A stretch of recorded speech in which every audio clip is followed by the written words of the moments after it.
Ani, and I say, also thee, thou art Peter, upon this rock I will build my church, and the gates of hell shall not prevail. Imo ning istorya ganina, imong gibasa karon bag-o. Akong pangutana nimo, katong gisulti nimo ganina ba? Katong imong gigamit sa entrada nimo. Literal to o metaphorical? So as you can observe po mga kapatid na ang ating pong opponent ay nagko-commit po ng strawman fallacy. So ini-strawman niya po ako dahil po nagfo-focus lang siya doon sa isang verse na sinabi ko, not the whole point, hindi po ang whole point nung sinasaysay ko. Yes, it is an objection. So, kapag magtatanong po sana,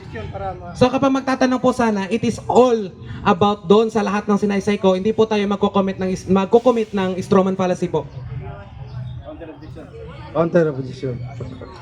Mr. Moderator, kung dili niya tubagon og diretso, dapat maingon ka og objection para mapalong na diri.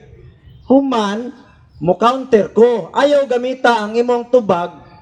Imo naman imong gi-explain hinon, dapat mo tubag ra ka.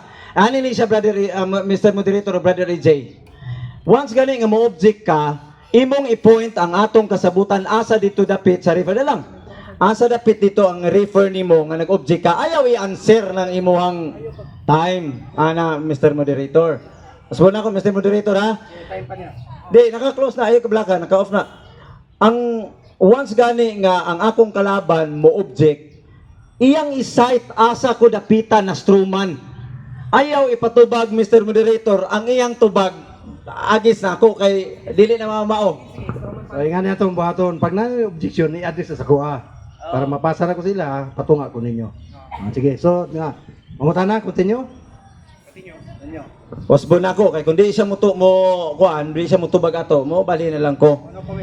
Ang imong gisulti ganina, wala ka ni gamit ana nga book bago ra nagyatag sa imo. Imong gisulti ganina, gibasa nimo ang 18.